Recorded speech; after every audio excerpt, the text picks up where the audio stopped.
Waouh! Actuellement, tout est bloqué à Madrid. Pas de recrue qui arrive, pas de départ. Les gars, on en parle maintenant.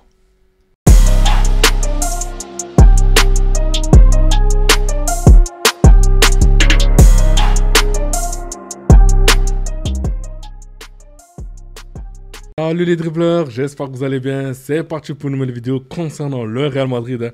Donc je voudrais qu'on parle de Rodrigo, de Vinicius Junior, de Gonzalo, ok, et aussi de Hendrick, hein.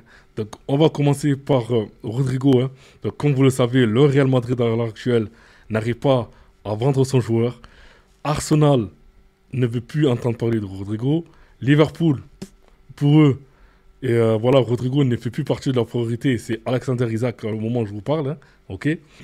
Et donc du coup, Rodrigo se retrouve sans club qui veut de lui parce qu'il a des exigences financières qui sont trop importantes. Et là, je pense qu'il est parti pour rester encore une saison au Real. Donc voilà, c'est comme ça. Je veux dire, là maintenant, on se retrouve avec un joueur en plus dans l'effectif, sachant que le Real devrait dégraisser et vendre ses joueurs. Mais là, pour le moment, ils n'arrivent pas à se débarrasser de certains joueurs. Ok. Concernant Vinicius Junior, ben du coup, Vinicius Junior, c'est toujours au point mort, hein. Du coup, il veut toujours avoir le même salaire, même avoir un salaire au-dessus de celui d'Mbappé, hein. Donc là, le Real ne veut pas lui donner ce salaire-là. Et donc, ça coince encore dans les négociations, hein. Donc, comme il a dit, la balle est dans le camp du Real Madrid, hein. Donc, je ne sais pas que va faire au Madrid. Ok, mais je pense qu'au bout de moment, à force de jouer avec la patience du Real, au bout de moment, je pense que le Real va dire, par orgueil, va dire, bon, écoutez, on va vendre Vini. Ok, hein. Mais bon, ça maintenant, j'attends. Je vous dis ça comme ça, mais j'attends, hein. On va voir un peu ce qui va se passer, hein. Mais l'idéal, c'est que la situation s'arrange avant même que la saison commence, hein. Ce serait bien, mais bon. Actuellement, ça coince, hein. Ensuite, concernant Gonzalo Garcia, le truc, c'est que Gonzalo Garcia, lui, veut rester au club. Il ne veut pas partir du club.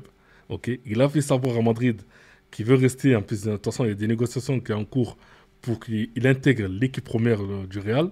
Ok, hein. Donc là, ça aussi, ça fait un joueur en plus, ça fait un joueur offensif en plus. Ok.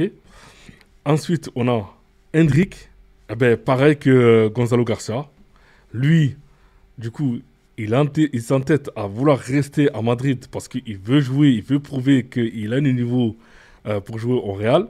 Ok, il veut même pas entendre parler de partir en prêt, hein. Donc pour lui, c'est pas le cas.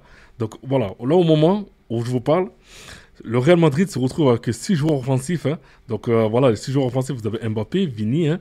Vous avez, comment ça s'appelle, Gonzalo Garcia, vous avez Hendrick, ok. Vous avez Rodrigo, donc, et vous avez aussi Brahim Diaz. Donc là maintenant, vous avez 6 joueurs offensifs, parce que même Brahim Diaz, il n'a pas beaucoup joué sous Xabi Alonso durant la Coupe du Monde des clubs, hein.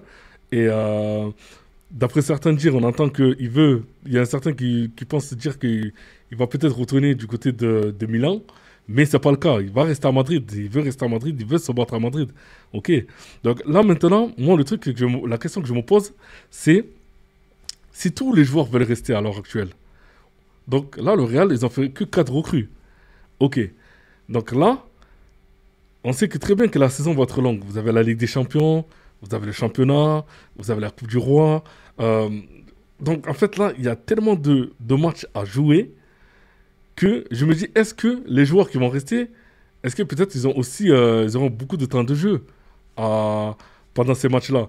Parce que comme il y a trop de matchs maintenant qui s'enchaînent, sachant qu'en plus on a un an de la Coupe du Monde, ils auront une grosse pression, je suis d'accord, à vouloir jouer à tout prix. Mais le problème, c'est si Xabi Alonso vous dit, moi, je compte pas sur toi, je compte pas sur toi, je compte pas sur toi, au bout du moment, quand tu es joueur, et surtout, tu as un an de la Coupe du Monde, et surtout que tu as envie de jouer cette Coupe du Monde, est-ce qu'il n'est pas mieux pour toi de partir en prêt?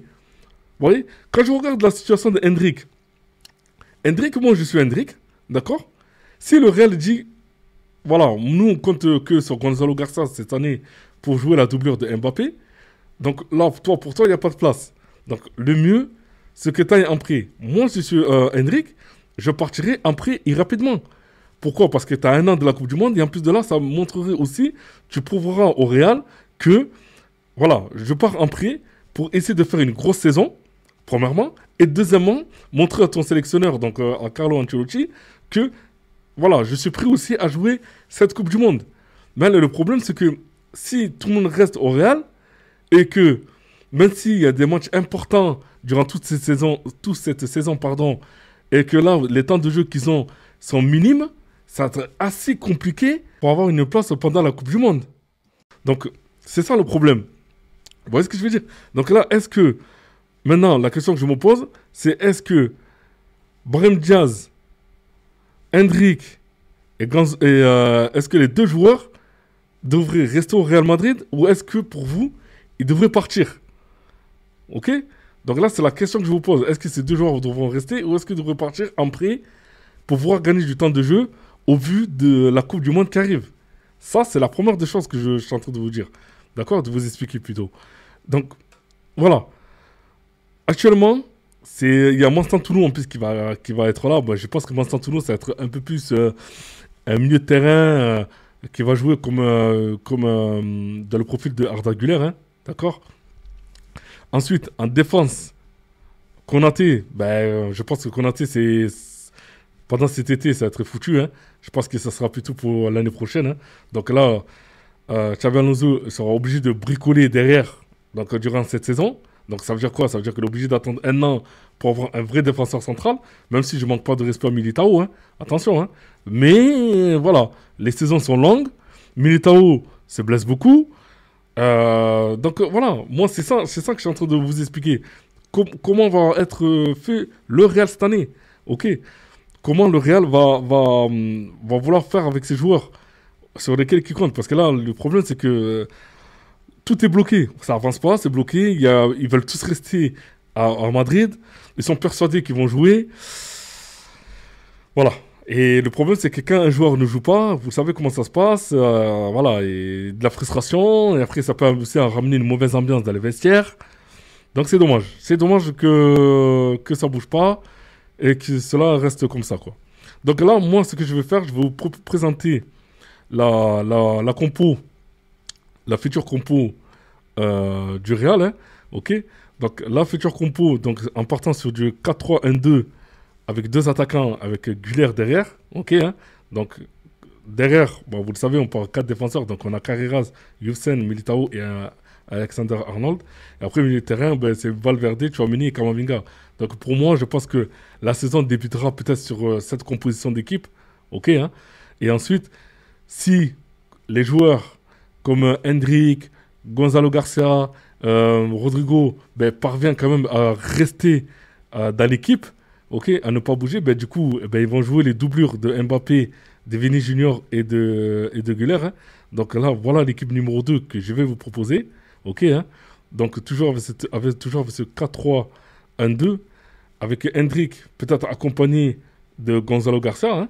Ok, hein. Et derrière, avec Monstan Tounou, qui peut jouer ce rôle de numéro 10 pour alimenter Hendrik et Gonzalo Garcia en attaque, quoi. Et après, le milieu de terrain, lui, bouge pas comme la défense.